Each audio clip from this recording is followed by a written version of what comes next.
반갑습니다. 제가요 요즘에 좀 뜨고 있는 챗 GPT라는 게 있어요. 얘는 그 AI인데요. 얘한테 컴퓨터입니다. 근데 거기다 AI한테 물어보면은요, 이 AI가요 답을 해줘요. 근데 답이요 그럴싸합니다. 그래서 제가 이런 걸 한번 물어봤어요. 한국의 영웅은 누구인가? 라고 제가 이렇게 그 AI한테, 챗 GPT한테 딱 물어봤어요. 그랬더니 여러분 한국의 영웅은 누구인가? 여러분이 생각하는 그 트로트 가수 그거 아닙니다.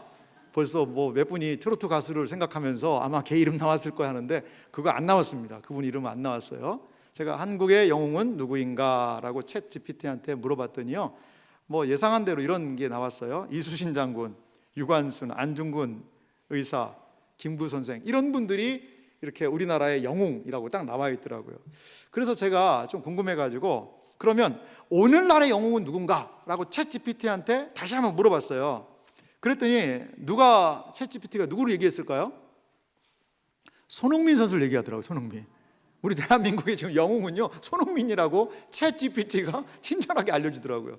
그리고 손흥민하고 몇몇 정치인들을 또 이야기를 했고, 그 다음에 홍콩 구호 작전 대원이라는 좀 독특한 얘기도 하더라고요. 그러니까 홍콩에서 2020년도에 좀 여러 가지 항쟁들이 일어났지 않습니까? 그때 모금을 해서 우리나라 학생들이 좀 도와줬대요, 홍콩 사람들을. 그거를 또 챗 GPT가 기억을 해내서 얘기를 하더라고요. 그래서 제가 이 챗 GPT한테 다시 한번 물어봤습니다. 뭐를 물어봤냐면, 무슨 근거로 이런 영웅을 선택한 거냐? 네가 선택한 근거가 있을 거 아니냐? 그랬더니요, 제가 챗 GPT가 이해하기 전 전문을 가져왔습니다. 제가 읽어드릴게요. 들어보십시오. 제가 제시한 대표적인 인물들은 저의 주관적인 생각이 포함되어 있습니다. 하지만 이들은 대중적으로도 인정받고 있으며 다양한 분야에서 업적을 이룬 인물들입니다. 이들은 국민들에게 큰 영향력을 미치고 있으며 그들의 활약과 공헌은 대한민국의 발전과 역사를 구성하는 중요한 요소 중 하나로 평가됩니다. 따라서 이들은 대표적인 한국의 영웅으로 생각하는 것입니다. 너무 똑똑하죠, 여러분? 요즘에요 컴퓨터가 물어보면요 다 이런 걸 알려줘요. 여러분, 왜 제가 이러한 이야기를 할까요? 난세에는 영웅을 기다린다. 난세의 영웅이라는 그런 이야기가 있어요. 어려움의 때에 항상 사람들은요, 누군가 와서 어떤 인물이 혜성과도 같이 등장을 해서 이 어려운 상황을 타개했으면 좋겠다라고 많은 사람들은 생각을 한다는 거죠. 성경의 역사를 봐도 마찬가지예요. 하나님께서는 성경의 어려운 시대에 사람들을 세우셨어요. 출애굽을 위하여서 모세를 세우셨고요, 가나안 땅을 향하여 나아갈 때 여호수아라는 사람을 세우셨어요. 그래서 하나님의 놀라운 역사를 그 사람들을 통하여 펼치게 하시더라는 거죠. 사랑하는 성도 여러분, 어려운 시대가 어렵고 힘든 그 시대, 과연 하나님이 주목하시는 사람은 누구일까요? 그리고 하나님은 과연 어떠한 사람을 찾으시는지를 오늘 말씀을 통하여 함께 살펴보기 원합니다. 오늘 저는 이 말씀을 준비하며 두 가지의 목표를 가지고 있어요. 첫 번째 목표는 뭐냐면요, 우리 자녀들에 대한 기대입니다. 어렵고 힘든 세상 속에서도 하나님이 기억하시고 찾으실 수 있는, 하나님이 사용하실 수 있는 우리의 자녀가 됐으면 좋겠다 라는 그런 기대를 가지고 이 말씀을 나누게 되고요, 또 하나 우리의 모습을 좀 돌아봤으면 좋겠어요. 우리는 시대, 상황, 여러 가지 어려움 속에서도 여기를 지금 감당해내야 되잖아요. 그러면 과연 무엇을 가지고 이 시대를, 이 어둠의 시대를, 이 어려움의 시대를 살아갈 수 있을까? 그것에 대하여 오늘 이 말씀을 중심으로 함께 살펴보기 원합니다. 오늘 우리가 읽었던 사무엘상 3장의 이야기는 말씀이 희귀한 어두운 시대를 우리에게 보여주고 있습니다. 지금 오늘 성경이 배경으로 한 시대는요, 결코 좋은 시대는 아니에요. 여기에 엘리 제사장이라는 사람이 등장하는데요, 이 엘리 제사장은 어떤 사람이냐면 사실 이스라엘의 사사입니다. 그러니까 배경은 언제냐면 사사기입니다. 사사기라는 시대적인 배경을 가지고 그 사사기의 마지막 시대가 바로 이 사무엘과 엘리가 있던 이 시대였습니다. 여러분, 사사기 하면 어떤 생각이 드십니까? 자기 소견에 옳은 대로 행하였더라, 뭐 이런 이야기도 있기도 하고요. 사사기의 마지막 내용들을 보면요, 끔찍한 일들이 많이 벌어져요. 레위인이요, 첩을 두기도 하고요, 그 첩이 살해당하기도 하고요, 그가 살해당해서요, 그것을 계기로 이스라엘이요, 내전이 일어납니다. 내전이. 수많은 사람들이 죽어요. 또한 제사장들이 타락하고 종교가 타락하고 영적인 타락, 또한 도덕적인 타락이요, 같이 콜라보를 이루어서 너무나도 어려운 시대를 만들고 있던 것이 사사기입니다. 그런데 이런 사사기의 어두운 암울한 기운이 사무엘상에도 그대로 적용되고 있습니다. 이 어두움을요, 단적으로 보여주는 것이 이 엘리 제사장의 두 아들 홈니와 비느하스라는 이 아들들이에요. 이들에 대해서 성경이 뭐라고 얘기하는 줄 아세요? 사무엘상 2장 12절에 보니까요, 엘리의 아들들은 행실이 나빠 여호와를 알지 못하더라. 여러분, 엘리의 아들들이 행실이 나빠서 여호와를 알지 못했다는 거예요. 여러분 잘 보십시오, 이 말씀을.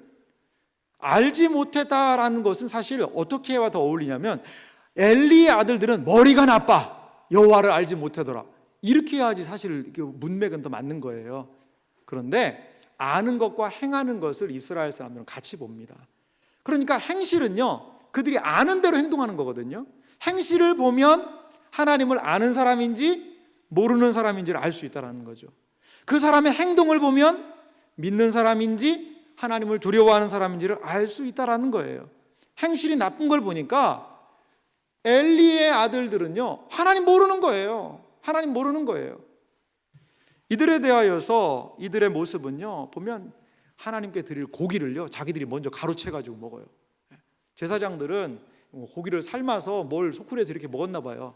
그런데 성경 말씀 보니까, 야, 삶은 고기 하지 마라, 생고기 가져와라, 이렇게 하면서 막 자기들이 고기 갖다 먹기도 하고요, 성전에서 수종드는 여인들과의 간음죄를 저지르기도 하고요.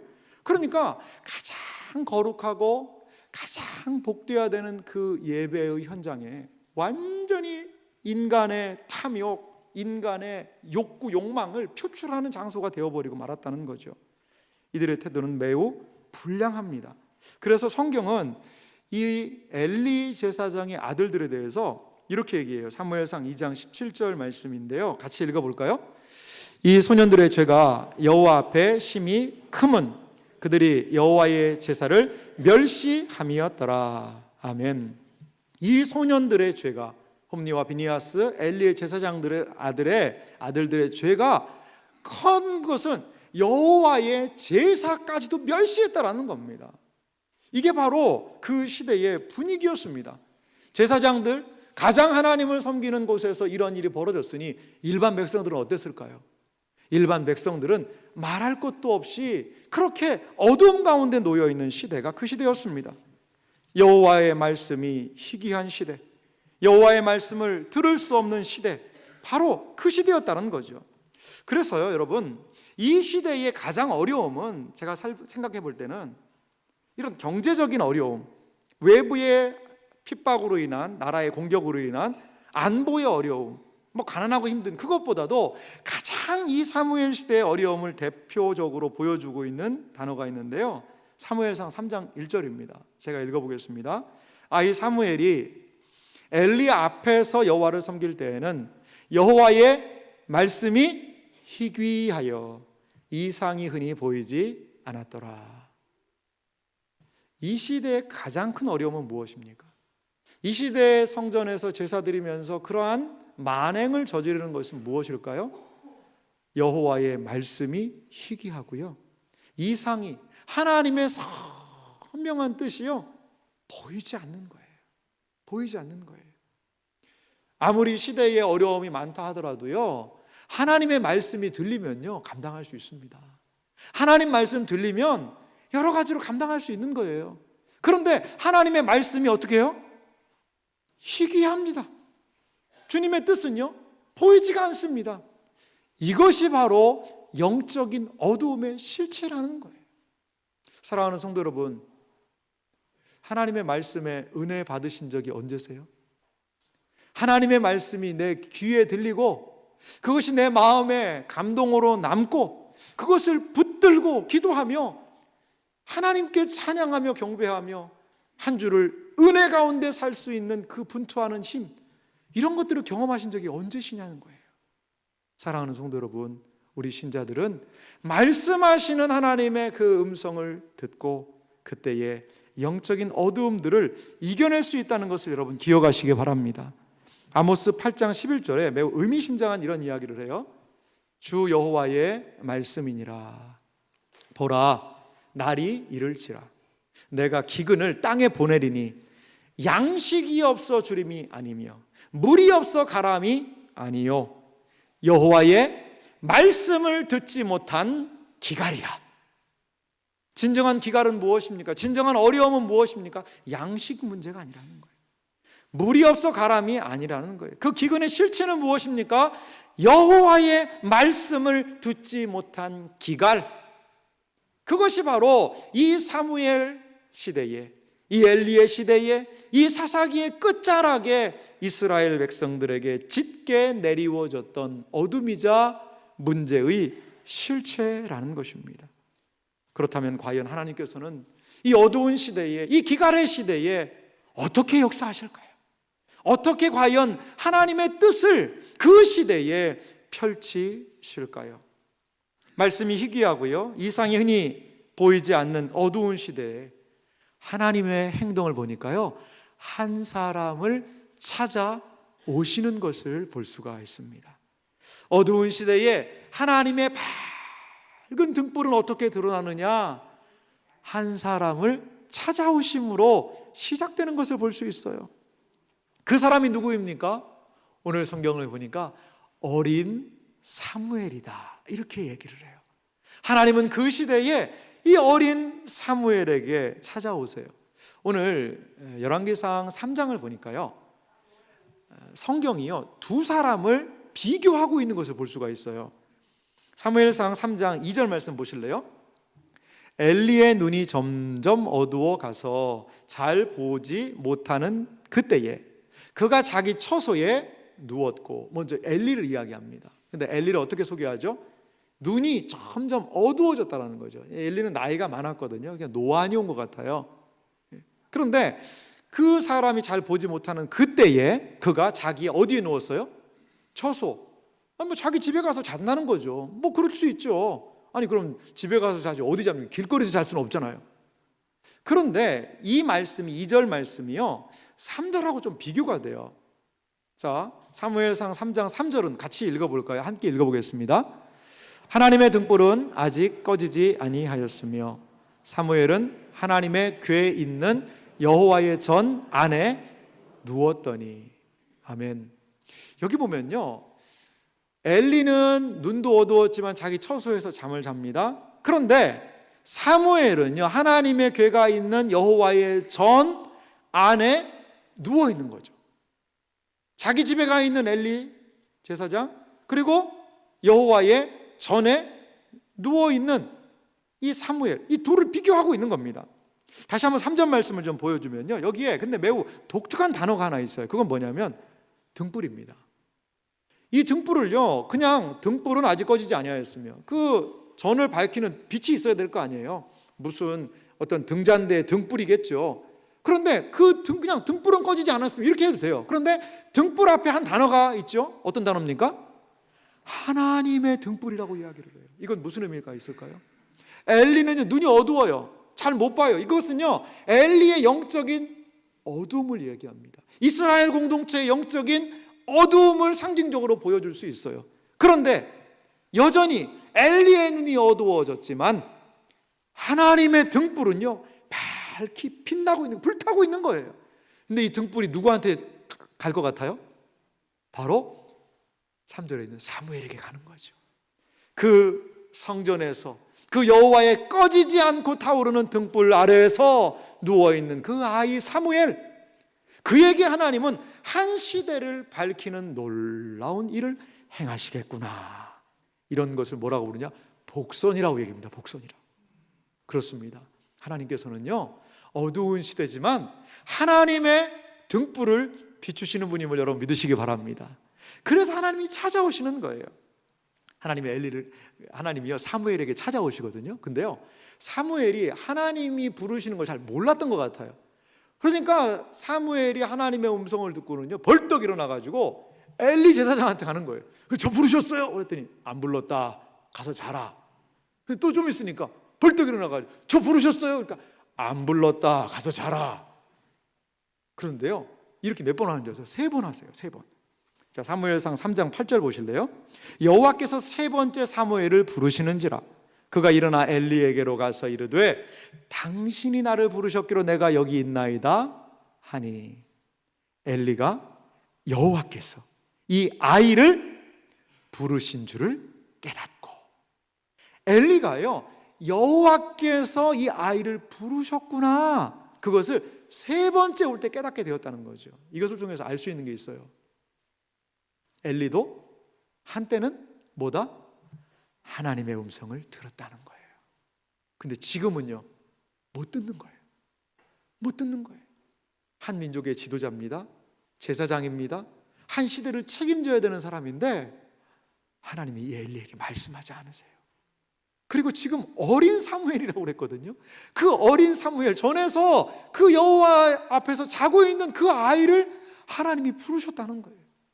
엘리의 마음이 약간 서늘해졌을 수도 있을 것 같아요. 그래서 이야기합니다. 그러면 다음에 또 부르는 소리가 들으면 내가 여기 있습니다. 말씀하십시오 라고 이야기를 해라 라고 돌려보냅니다. 그러자 오늘 본문의 말씀 사무엘상 3장 10절에 이러한 기사가 기록되어 있습니다. 같이 한번 읽겠습니다. 여호와께서 임하여 서서 전과 같이 사무엘아 사무엘아 부르시는지라 사무엘이 이르되 말씀하옵소서 주의 종이 듣겠나이다 하니 아멘. 하나님께서요 사무엘을요 한 번만 부르지 않으셨어요. 몇 번 부르셨어요? 2번 부르셨습니다. 2번. 여러분 왜 하나님이 2번 부르셨을까요? 잘 못 알아들으니까. 몇 번을 불러도 막 왔다 갔다 하니까. 물론 여러 가지 생각할 수 있을 것 같아요. 그래서요 제가 하나님이 2번 부른 사람들이 누군가를 한번 찾아봤습니다. 그랬더니 우리가 아는 아브라함입니다. 아브라함이 이삭을 모리아산에서 제물로 드리려는 그때 하나님께서 뭐라고 하는지 아시죠? 아브라함아 아브라함아 하나님 그렇게 부르세요. 또 창세기에 보니까요 2번 부르는 사람이 나오는 이 요셉 야곱입니다. 야곱이요 자기 자녀들을 다 거느리고 식구들을 거느리고 이제 요셉이 있는 이집트로 내려가려고 그러는데 그 마음에요 좀 두려움이 있었던 것 같아요. 그럴 때 하나님이 이 미래의 장래에 대한 두려움을 가지고 있는 야곱에게 찾아오세요. 그때도 어떻게 하시는지 아세요? 야곱아 야곱아 2번 부르세요.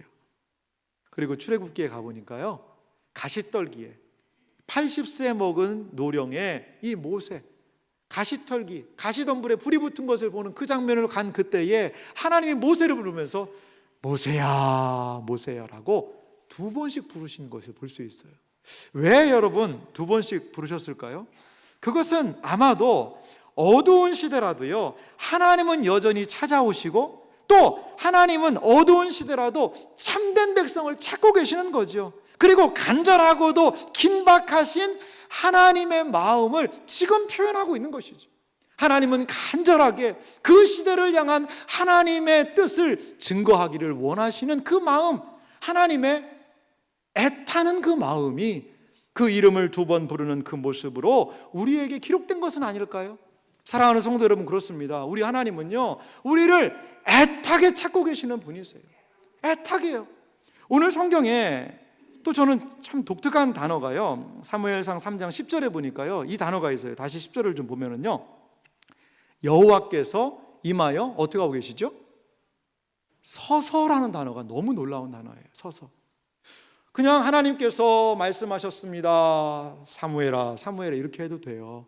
그런데 서서라는 약간 우리의 시각적인 표현을 하고 있어요. 하나님의 그냥 임재가 아니에요. 서서예요. 어둡고 힘들고 이상이 없고 말씀이 안 들리는 그 시대에 하나님이 가장 자신을 어떻게 해요? 친밀함으로 드러내고 계시다라는 거죠. 어떤 방식으로? 그에게 서서 말이죠. 서서. 하나님은 그냥 어디 멀리 우주에 앉으셔가지고 큰 목소리로 누구야 이렇게 하시는 분이 아니라 직접 내려오셔서 서서 그의 머리맡에서 그를 부르시는 친밀한 분으로, 말씀하시는 분으로, 그러한 부분으로 우리에게 오늘 말씀하고 보여주고 있는 것이지요. 그렇습니다. 아무리 어두운 시대라 하더라도 하나님은요, 사람을 찾고 계시는 거예요. 찾아오고 계십니다. 그냥 멀찍이에서 부르는 것이 아니라 곁에 서서 부르고 계시는 하나님이시라는 것을 우리가 기억해야 돼요. 요한계시록 3장 20절은 우리에게 이렇게 말합니다. 같이 읽겠습니다. 볼지어다 내가 문 밖에 서서 두드리노니 누구든지 내 음성을 듣고 문을 열면 내가 그에게로 들어가 그와 더불어 먹고 그는 나와 더불어 먹으리라. 아멘. 여러분, 이 말씀은요, 많은 분들이 좀 오해하시는데요, 불신자들이 마음 문 열고 예수님 믿어라, 그 말씀이 아니에요. 요한계시록 3장 20절은요 라오디게아 교회에게 주신 말씀입니다. 교회에게. 교회는 다 신앙생활을 하고 있는 사람들이잖아요. 그런데 주님과의 영적인 친밀한 교제가 지금 이루어지지가 않는 거예요.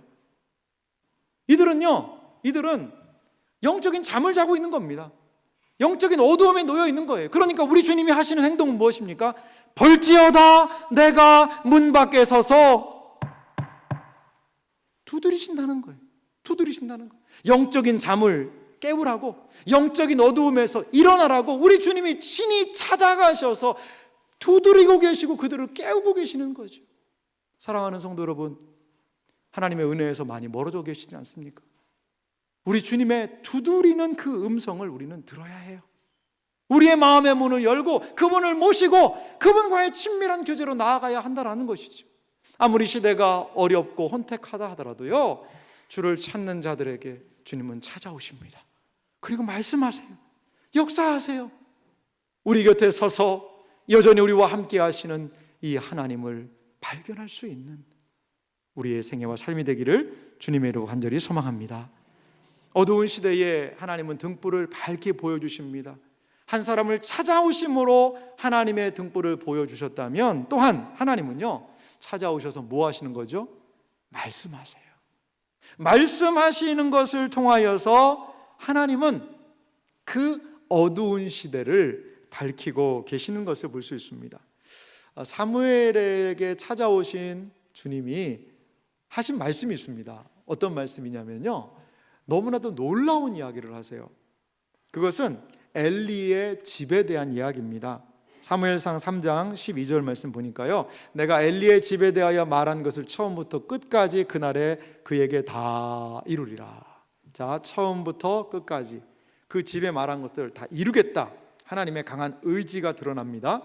13절은요 같이 읽어볼까요? 어떤 부분인지. 엘리 그 가문에 관한 하나님의 말씀입니다. 같이 읽겠습니다.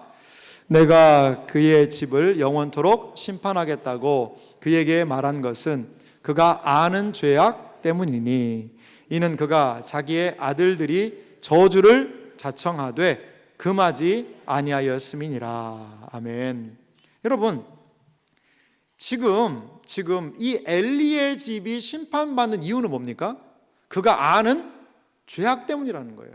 그가 아는 죄악 때문이라는 거죠. 자, 그 아는 죄악의 구체적인 내용을 성경이 이어서 말합니다. 이는요, 그가 자기의 아들들이 저주를 자청하되, 그러니까 그 아들들이요 저주받을 행동을 했다는 거예요. 제사를 멸시하고 했던 그 행동입니다.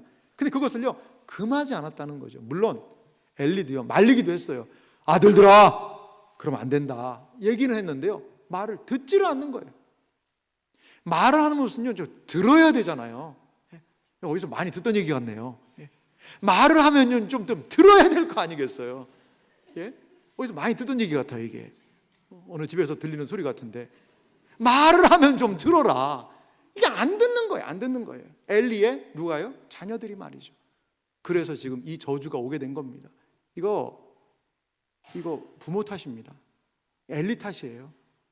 말하는데 너는 누구를 닮아서 이렇게 말을 안 듣냐? 부모 탓입니다. 그거 어떡하겠어요? 지금 그래서 그 제사장으로서 감당해야 되는 그 중차대한 사명을 경홀히 여기고 여호와의 제사를 멸시한 그들에게 하나님은 멸망을 선고하신다는 겁니다. 여러분, 어두운 시대가 어떻게 청산될 수 있을까요? 우리의 삶의 어두움은 어떻게 청산될 수 있습니까? 정확한 진단이 필요합니다. 왜 이 어둠이 왔는가? 그리고 그 진단된 문제를 가지고 씨름하고 돌이킬 것 돌이켜야 돼요, 여러분. 우리의 삶에 여러분 계속 어려움들이 오는 분들 계시죠. 물론 하나님이 주시는 영적인 시련도 있어요. 그 시련 통해 굳건할 수 있습니다. 하지만요, 잘 돌아보세요. 곤고한 날에는 되돌아보라고 그랬거든요. 그래서 왜 나에게 이런 어려움들이 오는가? 혹시라도 엘리의 가문에 하나님이 말씀하셨던 것처럼 아는 죄들이, 내가 아는 죄가 내게 있지는 않는가? 돌이켜야 됩니다. 회개해야 됩니다. 그래야 하나님의 은혜 경험할 수 있습니다. 그렇습니다. 이제 하나님의 말씀을 듣지 않는 이 엘리 제사장의 그 시대는요, 지나간 겁니다. 그리고 하나님의 말씀을 뭐하는? 듣는 누구? 사무엘의 시대가 지금 시작된 거죠. 말씀하옵소서 주의 종이 듣겠나이다. 하나님이 말씀하시면 주의 종이 듣겠나이다. 이 듣다라는 것이 연결되어 있습니다. 듣는 것은 어떻게 연결되죠? 순종으로 연결되는 거예요. 사무엘의 모습은 바로 그겁니다. 하나님 말씀하시죠? 사무엘 듣습니다. 사무엘의 모든 생애를 통해 그 말씀에 순종합니다. 이게 사무엘의 생애는 계속 이어지는 거예요. 하나님의 말씀을 들어도 순종하지 않았던 그것은 패하시고, 하나님의 말씀을 듣는 사무엘을 통하여 하나님은 새로운 시대를 여시겠다는 거죠. 사무엘이 하나님의 말씀을 들을 때 어떤 일이 벌어졌냐? 사무엘상 3장 19절에 보니까 이렇게 얘기해요. 사무엘이 자라매 여호와께서 그와 함께 계셔서 그 말이 하나도 땅에 떨어지지 않게 하시니. 사무엘의 말은요, 땅에 떨어지는 말이 없어요. 허튼 말 안 해요. 그러면서 사무엘상 3장 21절은 이렇게 말합니다. 같이 한번 읽겠습니다. 여호와께서 실로에서 다시 나타나시되, 여호와께서 실로에서 여호와의 말씀으로 사무엘에게 자기를 나타내시니라. 아멘. 실로는 어디냐? 엘리가 지금 사역하고 있는 거기에 전이 있고 제사 드리는 곳이 바로 실로였어요. 그때는, 사무엘 시대에는요. 근데 실로에서요, 하나님이 어떻게 하셨다는 거예요? 주목할 단어, 다시. 영적 어두움이 있지만 다시 하나님이 말씀하시기 시작하는 겁니다. 여호와께서 실로에서 여호와의 말씀으로 사무엘에게 자기를 나타내시니라. 영적인 어두움은 어떻게 물러갑니까? 하나님의 나타나심으로, 하나님의 말씀하심으로. 하나님이 사무엘에게 말씀하세요. 그럼 그 사무엘이 그 하나님의 말씀을 백성들에게 전하는 거죠. 그것으로서 하나님을 나타냅니다. 그것은 사무엘의 말입니다. 하지만 그것은 하나님의 말이었습니다. 그러자 그 공동체는 하나님의 나타나심을 새롭게 경험하게 되더라는 겁니다. 사랑하는 성도 여러분, 그렇습니다. 이것이 하나님의 백성에게 가장 큰 소망이 아니고 무엇일까요? 하나님께서는 말씀하십니다. 하나님이 말씀하시면, 우리의 인생에 주님이 말씀하시면 우리의 인생에 새로운 빛이 비치고, 하나님이 말씀하시면 우리의 삶에 새로운 하나님의 역사들이 일어날 것을 여러분 기대하시기 바랍니다. 시편 기자는 이 하나님의 말씀에 대해서 이렇게 고백하고 있어요. 시편 107편 19절 말씀 보니까요, 이에 그들이 그들의 고통 때문에 여호와께 부르짖으매 그가 그들의 고통에서 그들을 구원하시되. 고통스러운 거죠. 어려움이 있는 거죠. 그래서요, 기도하는 거예요. 기도할 때 놀랍게도 하나님이 어떻게 하셨다는 거죠? 구원하셨대요. 그런데 이 하나님의 구원의 행동에 대해서 20절은요, 이렇게 우리에게 소개를 하고 있습니다. 20절 말씀은 하나님 어떻게 구원하시는지를 같이 읽어봅니다. 그가 그의 말씀을 보내어 그들을 고치시고 위험한 지경에서 건지시는도다. 아멘. 어떻게 해요? 하나님이 어떻게 그 고통에서 구원하십니까? 그가 그의 말씀을 보내요. 그들을 고치시고 위험한 지경에서 건지시는도다. 그렇습니다. 하나님의 말씀을 보내서 하나님은 그들을 고치시는 것을 믿으시기 바랍니다. 하나님의 말씀을 보내서 위험한 상황에서 건지신다는 것을 믿으시기 바랍니다. 이것이 바로 하나님의 백성들이 기대할 바 아니겠습니까? 이것이 바로 하나님의 백성들이 꿈꾸는 것입니다. 주님, 나의 영혼에 말씀하여 주시옵소서. 내가 그 말씀을 듣겠나이다. 그 말씀이 내 심령에 새겨질 때에 그 말씀이 보여주는 그 힘을 가지고, 길을 가지고 그곳으로 내가 나아가기 원합니다. 이것이 바로 하나님의 백성들이 사는 비결입니다. 그래서 시편 107편 21절은 이어서 이렇게 이야기합니다. 이 말씀도 같이 읽겠습니다. 여호와의 인자하심과 인생에게 행하신 기적으로 말미암아 그를 찬송할지로다. 아멘. 무엇이 기적입니까? 말씀이 들리는 것이 기적입니다. 오늘 하나님의 말씀이 중요하다는 것이 내 마음에 새겨집니까? 기적을 체험하신 것입니다. 하나님의 말씀을 붙들고 살 용기가 생기십니까? 그것이 바로 인생의 기적입니다. 하나님께서는 이렇게 우리의 인생에 말씀을 보내셔서 구원하시고 회복시키시고 일으켜 세우시고 우리로 하여금 하나님이 기뻐하는 그 길로 걸어나게 하시는 분이심을 여러분 믿으시기 바랍니다. 그렇습니다. 이제 우리가 기대할 것이 무엇일까요? 우리의 자녀들을 위해서 여러분 기도하고 있는데요, 무엇을 위해 기도하겠어요? 하나님, 우리 자녀 좋은 대학 가게 해주세요. 좋은 직장, 대기업 들어가게 해주세요. 이제 좋은 결혼만 하게 해주세요. 집 사게 해주세요. 차 사게 해주세요. 돈 많이 벌게 해주세요. 건강하게 해주세요. 물론 자녀를 위한 중요한 기도입니다. 그런데 오늘 말씀에 의거해 볼 때, 사무엘이 만난 하나님의 모습을 볼 때 우리가 기도해야 되는 가장 중요한 핵심은, 주님, 우리 자녀가 하나님의 말씀을 듣게 하여 주시옵소서. 하나님의 말씀에 듣고 반응하게 하여 주시옵소서. 말씀을 허투루 듣지 않게 하여 주시옵소서. 말씀 안에서 길을 보게 하여 주시옵소서. 말씀 안에서 생명을 발견하게 하여 주시옵소서. 다 가져가셔도 좋습니다. 하지만 말씀하시는 하나님 앞에서 늘 살게 하여 주시옵소서. 이것이 우리가 기도해야 되는 가장 중요한 기도의 제목이 아닐까요? 사랑하는 성도 여러분, 하나님께서는 이렇게 어두운 시대의 등불로 밝히시는 분이세요. 마지막으로 우리가 살펴볼 것은요, 하나님이 이것을 통해 사람을 세우신다는 겁니다. 저는 이 두 가지가 합쳐진다고 봐요. 뭐냐면요, 하나님이 찾아오셨다고 그랬잖아요. 또한 하나님이 말씀하셨다고 그랬잖아요. 이 두 가지가 이게 교집합이 되는 부분이 있습니다. 그것은 무엇이냐? 바로 사람입니다. 찾아오시지요, 사람에게. 말씀하시지요, 사람에게. 하나님은 사람을 세우신다라는 거예요. 많은 사람들이 어려움의 때, 어려움을 만나면요, 방법을 찾습니다. 솔루션. 어떻게 이걸 해결해야 될 것이냐. 해결점, 방법을 찾아서 사람들은 분주합니다. 하지만 위기와 어려움의 때 하나님이 하시는 방법은 사람을 찾으시는 겁니다. 이스라엘 백성들이 애굽에서 구원하기 위해 하나님이 하신 방법은 무엇입니까? 가나안에서부터 군대들을 모아가지고 애굽을 쳐내고 그 군대와 함께 이스라엘 백성들을 끌어내시는 방법이 아니었습니다. 홍해바다 앞에 있을 때 하나님이 하신 방법은 무엇이었습니까? 수많은 배들을 미리 모세야 내가 준비했다, 그 배 타고 건너가라 라고 하신 것이 아니었어요. 하나님의 방법은 딱 한 가지였습니다. 이스라엘 백성을 구원하고 어려움을 뚫고 나갔던 것은 하나님의 말씀에 끝까지 순종하는 한 사람, 모세. 그를 통하여 하나님의 해결책이 무엇인지를 보여줬다는 겁니다. 그렇습니다. 하나님께 순종하는 그 한 사람, 하나님의 말씀을 끝까지 붙드는 그 한 사람, 하나님의 말씀에 순종하고 멈추고 나아갈 수 있는 그 한 사람을 통하여 하나님은 이 시대에 하나님의 놀라운 역사들을 펼치신다는 것을 여러분 믿으시기 바랍니다.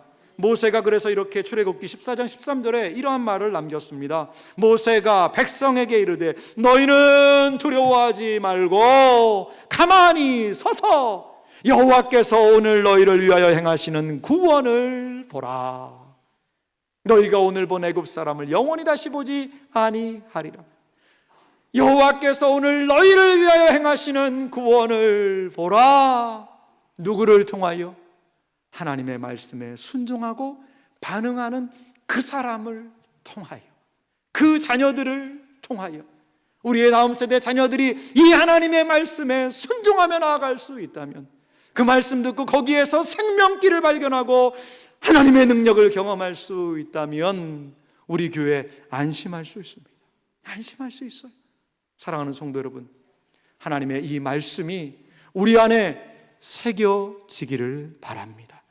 하나님의 말씀을 허투루 듣지 않고 이 말씀 안에 있는 생명의 길을 발견하고 하나님의 능력을 발견하고 말씀을 통하여 시대의 어두움을 밝히시는 하나님의 능력을 경험하는 여러분들이 되시기를 간절히 소망합니다.